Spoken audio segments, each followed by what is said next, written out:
Hello, and welcome to the Intel Brief. Today is the 1st of May. Bloody hell. Today, we're going to be talking about the US and Ukraine have signed an investment deal for natural resources.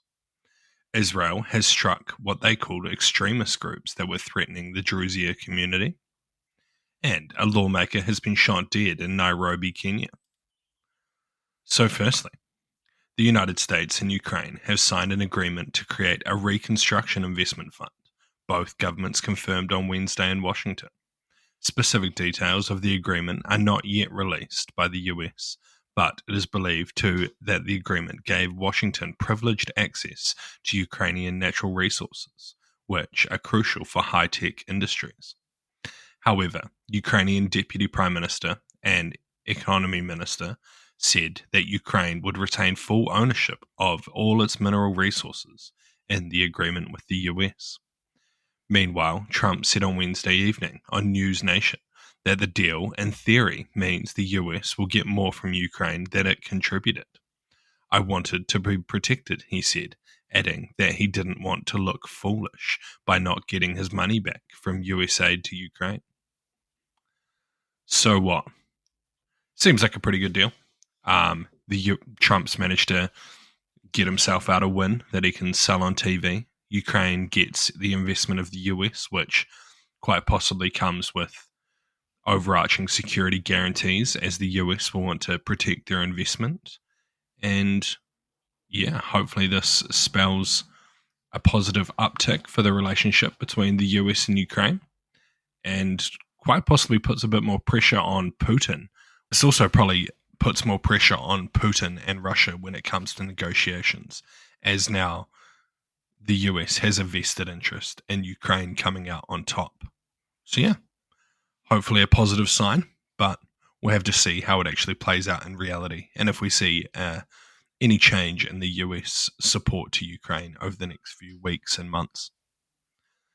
And next, Israel has said that it carried out a strike in Syria on an armed group preparing to attack members of the Druze minority group. In a statement from the office of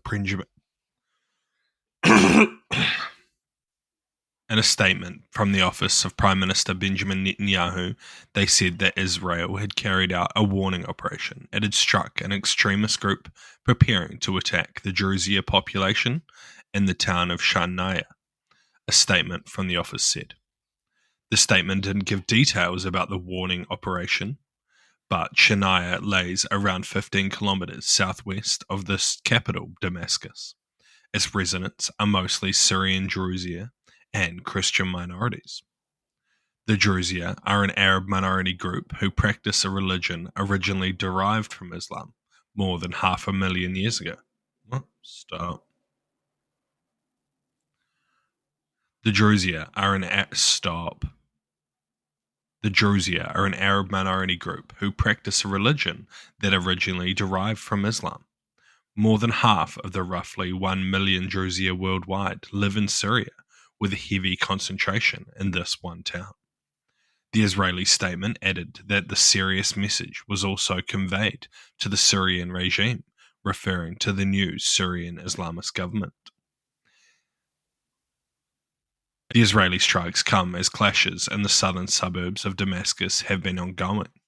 The Britain-based Syrian Observatory for Human Rights, a war monitoring group, said that the fighting between local gunmen and the Druze community and forces affiliated to the Ministries of Defence and Interior and other proxy forces. The fierce clashes with light to medium weapons were still ongoing as of Wednesday morning, the group said. It added that the Syrian government forces were sending reinforcements towards the town.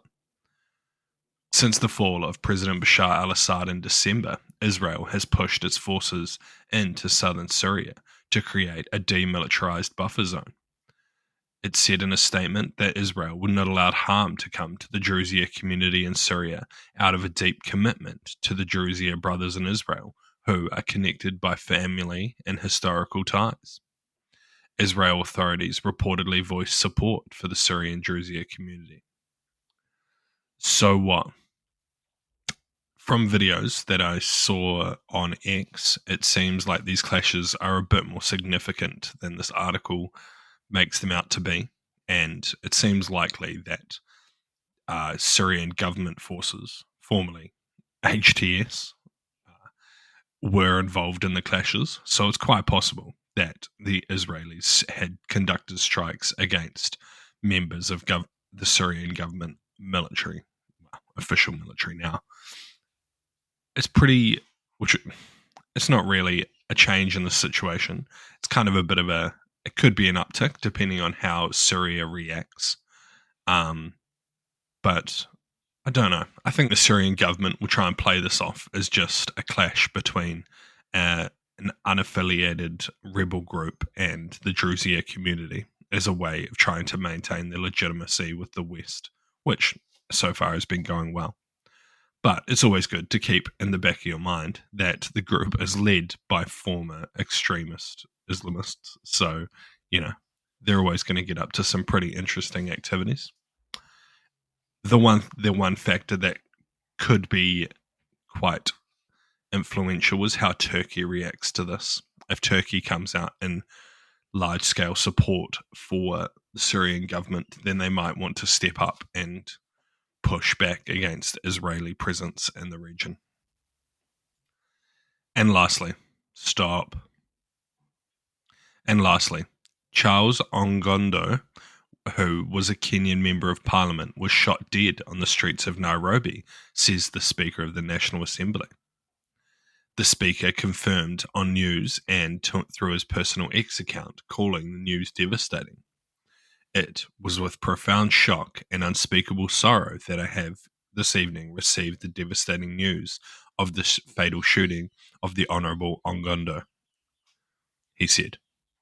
The shooting took place at around 7:30 p.m. local time, with eyewitnesses saying that the parliamentary member was attacked by two people riding a motorcycle. So what? This seems like a pretty targeted killing, and the first that I've seen reported out of Kenya in quite some time.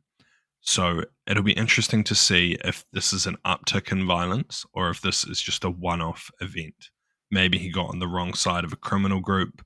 Maybe he didn't want to take a bribe of some form, something like that. We need to wait and see what kind of comes out of it. But it seems pretty targeted rather than just a random killing.